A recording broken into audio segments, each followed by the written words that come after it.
হে আমার গোলামের দল, এই রাতগুলোতে গাফলতি করিও না।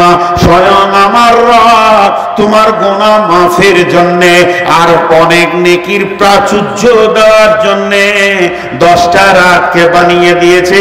বিধায় তুমি রমজানের শেষ 10 রাতে ইবাদতে মুবতালা হয়ে যাও। নাম্বার 3, আর একজন মুফাসসির কলম ধরে বলছে, জি এই 10 রাত বলতে কোন 10 রাত?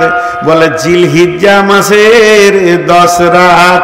জিলহিজ্জার মাসের প্রথম দিকে 10টা রোজা রয়েছে, যদি কেউ করে নফল রোজা রয়েছে। অতএব এই জিলহিজ্জা মাসের 10 তারিখে এরই ভিতরে মুমিনার দিন আছে, এরই ভিতরে আরাফাতের দিন আছে। সারা পৃথিবীর লোককে আল্লাহ মাফ করেন। আরাফাতের ময়দান 9 তারিখে হয়ে যায়। অতএব এর মতো আর দামি দিন কোথাও লুকানো নেই। এই জিলহিজ্জা মাসের 10 তারিখে রয়েছে আরাফাত, যেখানে আল্লাহ সারা বিশ্বের হাজীদেরকে ক্ষমা করেন আর সারা পৃথিবীর হাজীরা আরাফাতের ময়দানে কাঁদে। অতএব 10 রাত্রির কসম করেছে, এখানেও সময় লুকানো আছে। আল্লাহ হুঁশিয়ারি করে দিচ্ছেন, ও বিশ্ববাসী রে, তোমরা আরাফাতের রোজা রাখো। ও আরাফাতওয়ালা, তোমরা সময়কে গাফলতি না করে সূর্য ডোবা পর্যন্ত চোখের পানিটা আরাফাত ময়দান ভাসিয়ে দাও, আমার রব তোমাকে মাফ করবে। খবরদার সময়ের অপচয় করিও না।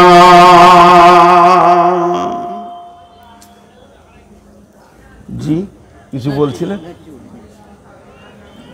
সময়ের অপচয় করিও না। দেখেন, এই একটাকে ধরে যদি আবার বিস্তারিত বলতে যাই তো অনেক সময় লাগবে। মা বোন ধৈর্য ধরেন, শেষ দিকের কথাগুলো অনেক দামি আছে।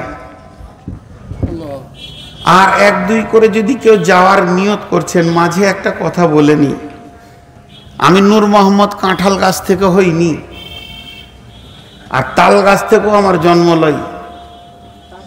আমি যদি 2 কলম পড়েছি তো এই মাদ্রাসাতেই পড়েছি, যেখানেই পড়ি এই চাহা চিন্তা মাদ্রাসাতেই পড়েছি। আপনাদের কাছে হাত দুটি জোর করে বলবো, ভোপলা গ্রাম থাকলেও মাদ্রাসা থাকলো, আপনারা থাকলেন, বুঝে নিতে হবে আমাদের ডিউটিটা কি। এত বড় গ্রামে 10,000 টাকার কলম আসেনি।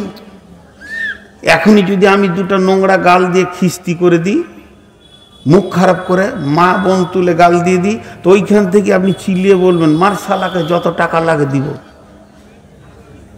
মার ওকে যত টাকা লাগে, 2 লাখ 4 লাখ যা লাগে ওকে মারার পর। হ্যাঁ, আর মসজিদ মাদ্রাসা বানাতে গিয়ে এত কণ্ঠিত কেন?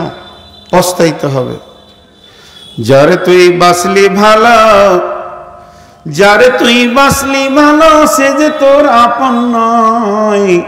বুঝবি রে মন, বুঝবি রে হাই, জীবন হবে জ্বালাময়, জীবন হবে জ্বালাময়।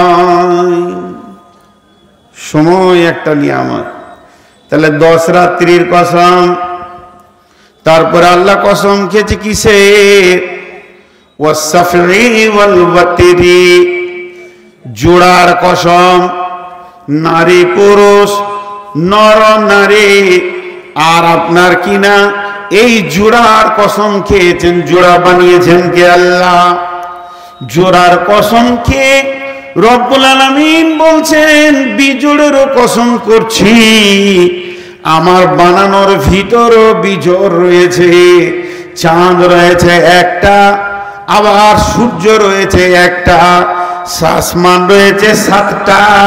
তাই আমি জোড়ার কসম খেলাম আর বিজোড়েরও কসম খেলাম। তার মানে সারা পৃথিবীর সমস্ত কসমগুলো আমি খেয়ে নিলাম।